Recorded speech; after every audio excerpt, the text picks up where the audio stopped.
घर टूटने पर सबसे ज्यादा नुकसान उस औरत का होता है जो दूसरों की बातों में आकर अपना हंसता खेलता परिवार उजाड़ लेती है, लेकिन अंत में उसका कोई नहीं होता।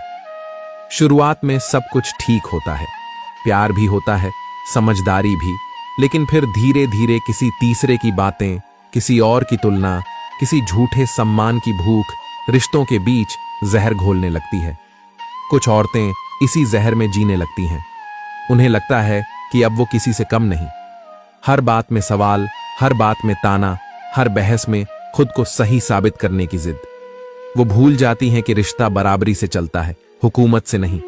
कभी माँ की बातों में, कभी किसी सहेली की सलाह में, तो कभी फोन पर देखे किसी रील की मॉडर्न सोच में वो अपनी असलियत खो देती है।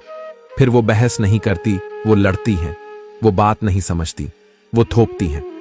और फिर एक दिन हर छोटी बात पर कहने लगती हैं, मैं अब और नहीं सहूंगी, मैं अपने रास्ते जा रही हूं, मुझे फर्क नहीं पड़ता। वो भूल जाती हैं कि रिश्तों को बचाने के लिए झुकना कोई हार नहीं होती, पर जिद और घमंड की आग में वो अपना ही घर जला देती हैं।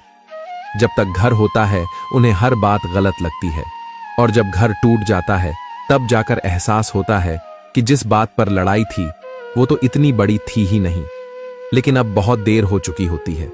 न ससुराल रहा, न मायका वैसे अपनाता है। जिस घर को छोड़कर गई थी अब वो भी वापसी की उम्मीद नहीं रखता, और जिन लोगों ने बढ़ावा दिया था वो अब चुप हो जाते हैं, क्योंकि उनका तो काम ही था किसी और की जिंदगी में आग लगाना।